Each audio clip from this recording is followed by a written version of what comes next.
На Берлинския конгрес през 1878 година канцлерът Бисмарк заявява, че великите сили са се събрали не за да решават щастието на българите, а да осигурят мир в Европа.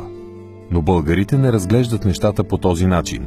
Те водят непрекъсната борба с Берлинския договор, нарушавайки го тайно или явно. Съединението през 1885 и независимостта през 1908 година са ярко доказателство за тяхната непримиримост.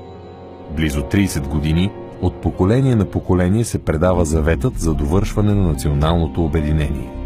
Под това се разбира основно освобождаването на Македония, останала под османска власт.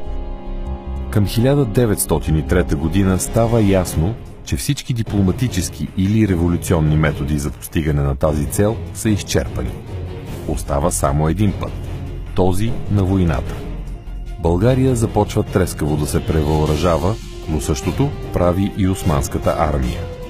За да се компенсира численото превъзходство на противника, са необходими съюзници, а и е добре да бъдат привлечени твърде ревнивите към българските действия в Македония съседи.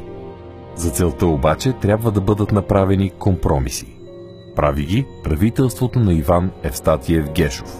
Под руска егида той сключва на 29 февруари 1912 година българо-сръбски договор, в който за пръв път от българска страна се допуска дележ на Македония. В следващия договор, българо-гръцкия от 16 май, няма нищо подобно. Там териториално разграничение изобщо липсва. Балканския съюз е дооформен с устен българо-черногорски договор. През есента на 1912 година избухва дългоочакваната Балканска война. Ентусиазмът сред българите е огромен. С шеметни атаки напред на нож, противникът е разгромен при Лозенград и при Люлебургас Бунар-Хисар. Никой в Европа не е очаквал, че за по-малко от месец българската армия ще достигне почти до Цариград. Атаката на последната турска укрепена линия Чаталджа обаче се проваля.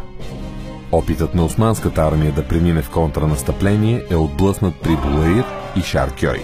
Отново неочаквано за чуждите военни експерти, Одрин е превзет след двудневна българска атака. Това принуждава Високата порта да моли за мир.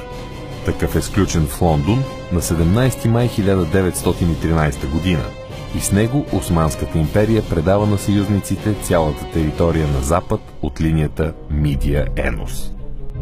Разпределението на тези земи обаче не е решено в самия мирен договор и е оставено на съюзниците.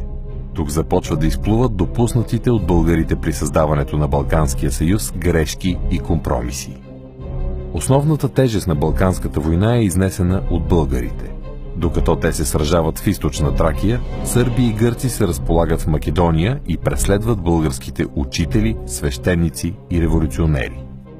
Белград отказва да изпълни договора, а гърците искат дележ на принципа на фактическа окупация и равновесие на балканските страни. Така, войната, която българите водят основно за Македония, се оказва с неизпълнена цел. Напрежението между бившите вече съюзници нараства. Опитите да се реши въпросът чрез арбитраж са неуспешни. В играта на нерви не издържат в София. На 16 юни 1913 година, известен като денят на престъпното безумие, е дадена заповед за българска военна демонстрация срещу сърби и гърци. Така те получават дългоочаквания повод да представят българите като алчни агресори. В края на юни ситуацията на фронтовете изглежда овладяна. Българите са спряли сръбската и черногорската армия, а гръцката дори е обкръжена. Точно в този момент от север нахлуват румънците, претендиращи за Южна Добруджа, и турците, които си искат обратно източна Тракия. Ситуацията става критична и няма друг изход, освен отказ от военни действия.